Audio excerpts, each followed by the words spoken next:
दोस्तों स्टडी 91 के YouTube channel में आप सभी का बहुत बहुत स्वागत है। और आज दोस्तों हम लोग स्टार्ट करने जा रहे हैं वीकली करंट अफेयर को। जी हां दोस्तों, वीकली करंट अफेयर सप्ताह में हर सप्ताह में एक बार दिया जाता है आपको। संडे के दिन आता है वीकली करंट अफेयर, जिसमें सोमवार से लेकर के शनिवार के मोस्ट इंपॉर्टेंट क्वेश्चन के ऊपर मैं फिर से एक बार डिस्कस करता हूं, ताकि अगर कोई चीज बाय द वे आपके दिमाग से स्किप कर गई है तो सारी चीजें आपको याद हो जाए। ठीक है, तो करंट अफेयर दोस्तों एक बार तो डेली करंट अफेयर दिया जाता है, फिर सप्ताह में अगर एक बार आपका जो है रिवीजन हो जाए तो और भी ज्यादा मजा आ जाया करेगा। ठीक है, तो चलिए स्टार्ट करते हैं। 3 अगस्त से लेकर के 8 अगस्त तक के मोस्ट इंपॉर्टेंट क्वेश्चन है। वैसे 3 अगस्त को आपको क्वेश्चन आंसर नहीं कराया गया था, क्योंकि 3 अगस्त को क्या था, रक्षाबंधन था। ठीक है, तो बेसिकली 4 अगस्त से लेकर के 8 अगस्त तक के मोस्ट इंपॉर्टेंट क्वेश्चन यहां पर मैं कवर कराने चल रहा हूं। नीचे डिस्क्रिप्शन में लिंक दिया गया है, जहां जाकर आप टेस्ट भी दे सकते हैं और पीडीएफ भी डाउनलोड कर सकते हैं। ठीक है, और साथ ही साथ दोस्तों एप्लीकेशन भी डाउनलोड कर लीजिए अगर आप चाहते हैं और मजेदार तरीके से तैयारी करना। चलिए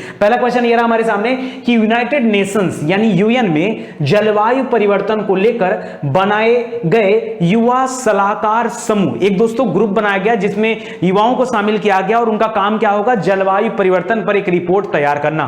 उसमें दोस्तों एक भारतीय महिला का भी नाम जोड़ा गया। आपको बताना भारतीय महिला कौन है। ठीक है, मैंने आपसे कहा था कि बहुत सारी महिलाएं जो है टॉप पोजीशन पर जा रही हैं, और जो लोग भी किसी बड़े पद पर जाती हैं, किसी बड़े जगह पर जाती हैं, उनका नाम अक्सर आपसे परीक्षा में पूछा जाता है।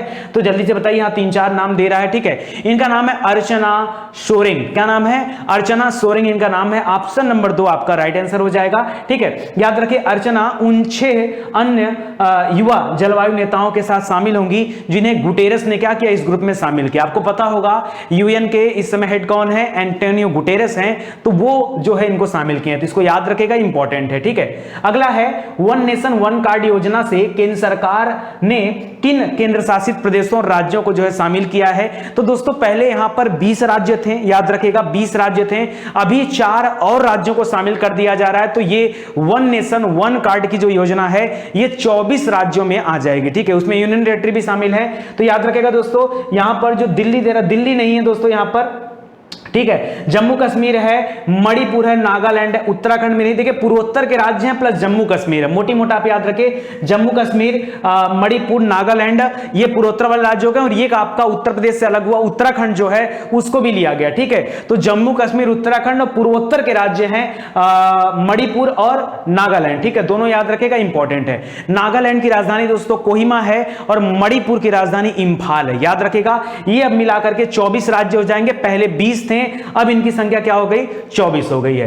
प्रधानमंत्री नरेंद्र मोदी का निजी सचिव जो है किसे बनाया गया है, अभी तक ये उप सचिव के पद पर काम कर रहे थे, अब ये निजी सचिव के पद पर आ चुके हैं, और इनका नाम क्या है ये आपको बताना है। देखिए राहुल सचदेवा, नीतीश कुमार, ठीक है, नितिन कुमार, और हार्दिक सतीश चंद्र शाह और साकेत कुमार। तो याद रखिए, हार्दिक बधाई हो इनको, ठीक है, कि इनको जो है पीएम का जो सचिव बनाया गया है। गुजरात से बिलोंग करते हैं ये, पहले प्रकाश जावड़ेकर के सचिव भी रह चुके हैं। तो याद रखें, इनका नाम है हार्दिक। ठीक है, हार्दिक स्वागत इनको किया जा रहा है, तो आप याद रखेगा हार्दिक सतीश चंद्र शाह को पीएम का जो है पर्सनल सचिव अपॉइंट किया गया, बनाया गया। ठीक है, करेक्ट। किस देश ने महात्मा गांधी के चित्र वाले करेंसी जारी करने का निर्णय लिया है? तो दोस्तों धन्य हो ऐसा समय, ठीक है, ऐसा समय आया।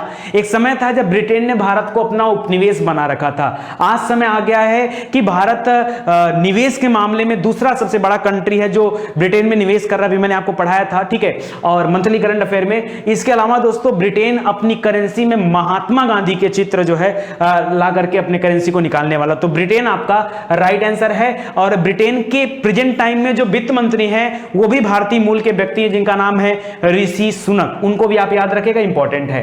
आईपीएल 2020 का टूर्नामेंट, मुझे समझ में नहीं आता है आईपीएल मतलब क्या गेम है। सोचो कोविड-19 की वजह से सब कुछ, जितने समिट हैं, महोत्सव है, सब कैंसिल हो जा रहे हैं, और यहां पर आईपीएल खेल की बात होने जा रही है। हाँ, आईपीएल होने जा रहा है दोस्तों। आईपीएल जो अभी तक कैंसिल चल रहा था वो आईपीएल अब होने जा रहा है कहां पर, यूएई में, यूनाइटेड अरब अमीरात में। ठीक है, याद रखेगा यूएई में बीसीसीआई ने अपनी पुष्टि कर दिया कि यहां पर आईपीएल गेम होने वाला है। यह 10 नवंबर 2020 को समाप्त होगा, सितंबर से चालू होगा। ठीक है, हालांकि सब लोगों को छूट दिया जाएगा, जो वहां आना चाहे आ सकते हैं। ठीक है, नेशनल एजुकेशन पॉलिसी जो इस बार आया है, इसके पहले जो नेशनल एजुकेशन पॉलिसी आई थी, न्यू शिक्षा नीति जो आई थी वो 1986 में आई थी। अब जरा याद रखिएगा, देखिए ध्यान दीजिएगा, वो वाली जो आई थी पुरानी वाली, इसके पहले वाली वो 1986 में आई थी। अब जो आ रही है दोस्तों, इस समय 2020 में अमेंडमेंट हुआ तो एक नई शिक्षा नीति आई है जिसमें 5+3+3+4 का कॉन्सेप्ट लाया गया है। तो इसको याद रखेंगे।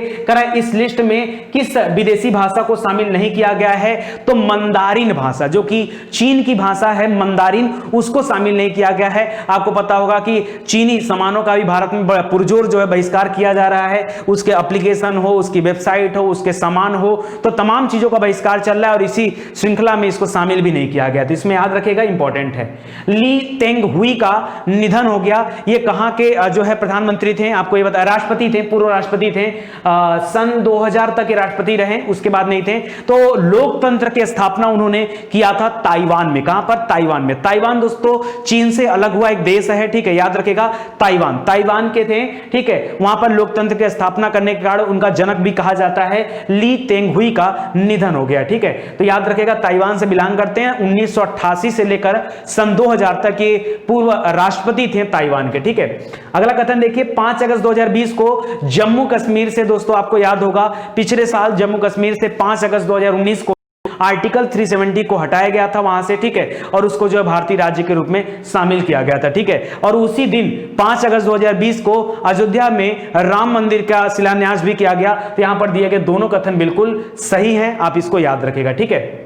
आगे बढ़ते हैं। परमाणु ऊर्जा संयंत्र शुरू करने वाला पहला अरब कंट्री कौन सा देश बन गया है? दोस्तों अभी हाल ही में दोस्तों आपने नाम सुना होगा मार्स मिशन का। मंगल मिशन स्टार्ट किया और मंगल ग्रह पर मानवीय बस्ती बनाने के लिए करा था। 2117 तक में मानवीय बस्ती बनाने जा रहा है, ठीक है। कौन? UAE, ऐसा उसका कहना है। मार्स मिशन उसने स्टार्ट कर दिया है, तो याद रखेगा। वही यूनाइटेड अरब अमीरात परमाणु ऊर्जा संयंत्र भी स्टार्ट किया है, तो इसको भी याद रखेगा। यहां पर ऑप्शन नंबर 1 आपका राइट हो जाएगा।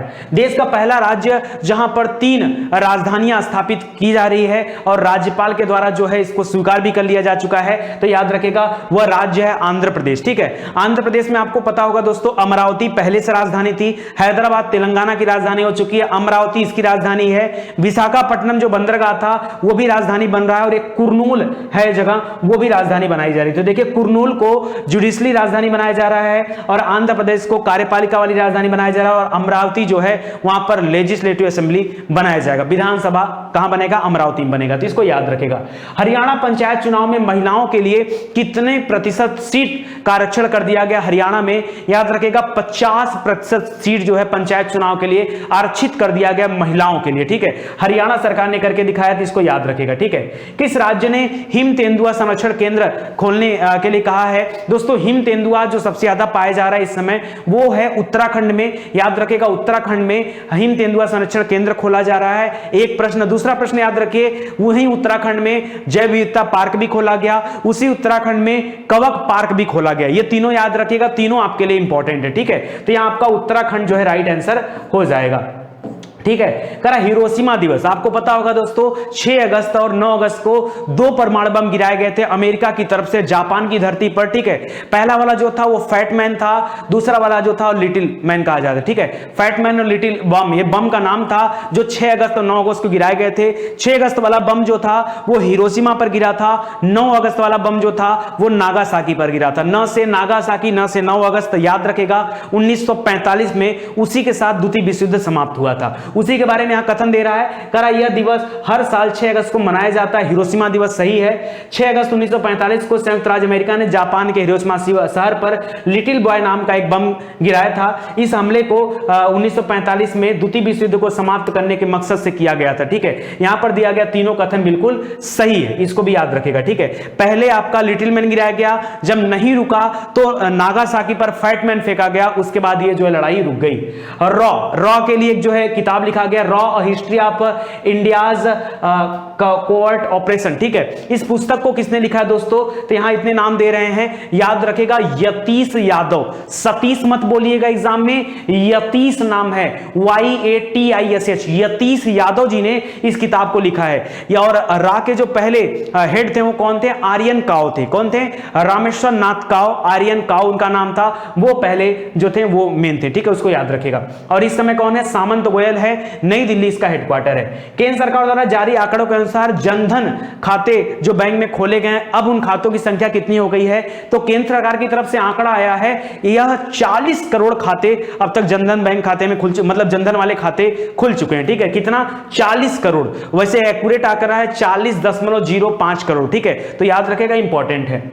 हाल ही में किसने स्वच्छ भारत क्रांति नाम का पुस्तक लॉन्च किया है? तो याद रखिए गजेंद्र सिंह शेखावत, ठीक है, और जो केंद्रीय जल मंत्री हैं, और स्मृति ईरानी, ठीक है, ये दोनों लोगों ने मिल करके इस स्वच्छ भारत क्रांति नामक पुस्तक को लॉन्च किया है, तो इसको याद रखेगा, इंपॉर्टेंट है, ठीक है। चलिए आगे बढ़ते हैं दोस्तों। हाल ही में किस राज्य के पूर्व राज्यपाल राम प्रसाद जी का निधन हो गया, ठीक है, तो याद रखिए इसके पहले लालजी टंडन जी का भी निधन हो गया था, जो कि आपके बिहार के राज्यपाल रह चुके थे। प्रेजेंट टाइम में वो मध्य प्रदेश के राज्यपाल थे, ठीक है, लेकिन कुछ समय से उनकी तबीयत खराब चल रही थी, तो याद रखेगा। लालजी टंडन जी के नाम पर एक रोड का भी नाम रख दिया गया, ठीक है, जो लखनऊ से हरदोई रोड जा रहा है उसका नाम टंडन रोड रखा गया है, और लखनऊ में एक चौराहा है चौक चौराहा, उसका नाम टंडन चौराहा कर दिया गया, ठीक है, तो इसको याद रखेगा। प्लस यहां पर पूर्व राज्यपाल थे अरुणाचल प्रदेश के, और नाम है राम प्रधान जी, ठीक है, तो इनका भी निधन हो गया, तो ये भी आप याद रखेगा। हो सकता है परीक्षा में कुछ पूछ दे अलग हटके, ठीक है, तो ध्यान दीजिएगा।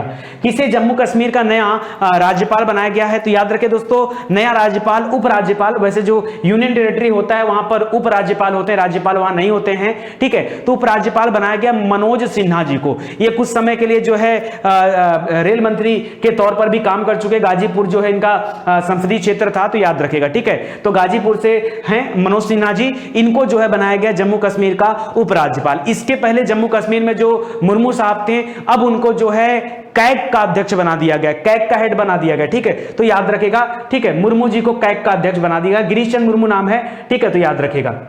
हाल ही में पाकिस्तान ने भारत के किस हिस्से को शामिल करते हुए अपना एक नया मानचित्र जारी किया है? दोस्तों अभी आपने सुना नहीं होगा कि पाकिस्तान ने भी जारी कर दिया, इसके पहले नेपाल ने जारी किया था, तो नेपाल जो है 3 अलग अलग जगहों को जो है अपने में दिखा लिया था, ठीक है, जिसके लिए काफी विवाद भी हुआ भारत के साथ, जैसे लिपू लेक का नाम सुना होगा, लिम्पिया धुरा का नाम सुना होगा, काला पानी का नाम सुना होगा, ठीक है, तो 3 जगह इस तरह से थी। पाकिस्तान ने भी दोस्तों 2 अलग अलग जगहों को जो है अपने यहां दिखाया है, एक तो जम्मू कश्मीर जो लद्दाख क्षेत्र में है उसको उसने अपने मैप में दिखाया है, दूसरा सरक्रिक है और जूनागढ़ है। जूनागढ़ आपने ऑपरेशन का नाम सुना होगा, सरक्रिक विवाद का भी नाम सुना होगा। ये सरक्रिक विवाद भारत और पाकिस्तान के बीच में चल रहा है, लेकिन इस क्षेत्र को पाकिस्तान ने अपने मानचित्र में शामिल किया है, ठीक है। अब तो खतरा ही खतरा है पाकिस्तान के लिए, ठीक है, पता नहीं क्यों गवर्नमेंट इसके बारे में सोचती है, इसके साथ तो ऐसा पता है, पाकिस्तान का एक सीधा साधा काम है, पाकिस्तान ऐसे ही बर्बाद हो जाएगा, पता है, केवल भारत अपना हर तरह का ट्रांजैक्शन, हर तरह का व्यावसायिक जो गतिविधियां हैं वो पाकिस्तान के साथ बंद कर दे,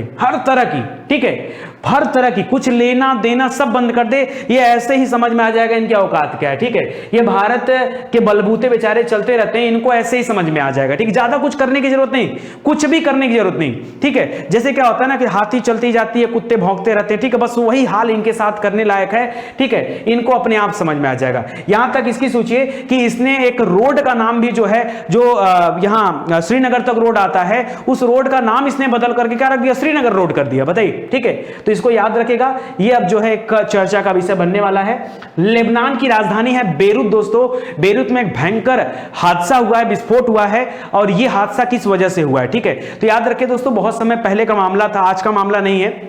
2015 में बेरूत में, लेबनान के बेरूत में एक जो है जहाज पकड़ी गई, जो कि जहाज रूस साइड से आ रही थी, एक अलग देश से आ रही थी, ठीक है, और वो जो है उसको अफ्रीका जाना था, लेकिन जैसे वो बेरूत के बंदरगाह के पास से गुजर रहा था, उसको रोक लिया गया और चेकिंग किया गया, तो पता चला कि उसमें भारी मात्रा में अमोनियम नाइट्रेट पाए गए। जब उससे पेपर मांगा गया तो उसके पास कोई पेपर नहीं था, इस वजह से उस जहाज को जब्त कर लिया गया और वहां से अमोनियम नाइट्रेट निकाल करके उसी पास में एक जगह गोदाम में रख दिया गया। अमोनियम अमोनियम नाइट्रेट दोस्तों बड़ा खतरनाक होता है, ठीक है, और बहुत विस्फोटक होता है, भयंकर विस्फोटक होता है। जल से तो बहुत दूर रखना पड़ता है, लेकिन हो गई होगी कुछ गड़बड़ियां, कुछ परेशानी हो गई होगी। 2015 से रखा था, अभी तक कुछ नहीं हुआ था, अचानक से हो गया और इसके बाद क्या हुआ, इस रिएक्शन की वजह से वहां पर विस्फोट हुआ। तो याद रखेगा यहां पर अमोनियम नाइट्रेट आपका राइट आंसर हो जाएगा, ठीक है, ध्यान रखिएगा। बाकी लोगों ने बताया तो मैंने कहा, मैं भी पढ़ाने, एक्चुअली क्या था, रक्षाबंधन की छुट्टी में घर गया था, उसी समय हादसा हुआ, तो अभी क्या है, लेट हो गया और बहुत सारे लोगों के वीडियोज आपको मिल गए होंगे, इस वजह से मैं इस टॉपिक पर वीडियो नहीं बनाया।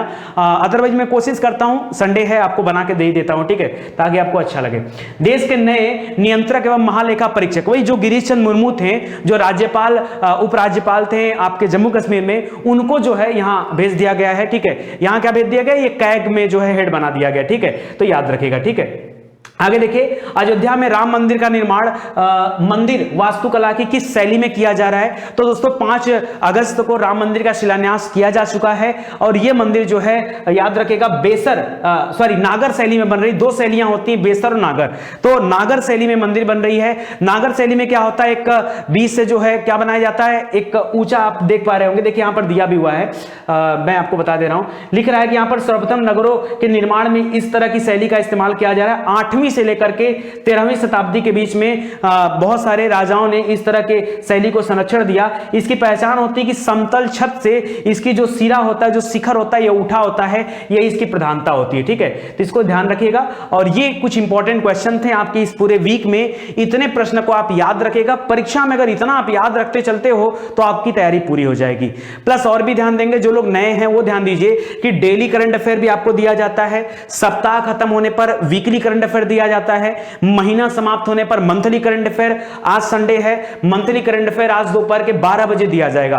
पूरे जुलाई महीने का जो टॉप क्वेश्चन है वो आपको मैं कराया हूं, ठीक है, 12 बजे का एक वीडियो शेड्यूल होगा, आप देख सकते हैं, मंथली करंट अफेयर का, ठीक है, तो मंथली करंट अफेयर दिया जाता है। इसके अलावा हर 3 महीने पे टॉपिक वाइज करंट अफेयर 6 महीने का अपडेट करके दिया जाता है, ठीक है, तो उसको याद रखेंगे ताकि आपको ज्यादा से ज्यादा चीजें आपकी तैयार होते चले। अगर आप स्टडी 91 पर बने रहेंगे तो याद रखें, हर एक टॉपिक का टेस्ट और पीडीएफ भी आपके लिए बिल्कुल फ्री है, निःशुल्क है। नीचे डिस्क्रिप्शन में लिंक दिया गया, वहां से डाउनलोड कर सकते हैं, या फिर वेबसाइट और एप्लीकेशन पे चले जाइए, वहां पर आपको सारी चीजें फ्री मिल जाएंगी, ठीक है। तो आज के लिए दोस्तों इतना ही, उम्मीद करता हूं मजा आया होगा, अच्छा लगा होगा। हाथ जोड़कर निवेदन है, वीडियो को शेयर करिए और आगे बढ़ाइए। जो भी एडवर्टीजमेंट आता है उसे पूरा देखिए और साथ में बने रहिए, ठीक है। धन्यवाद, थैंक यू सो मच। जय हिंद, जय भारत।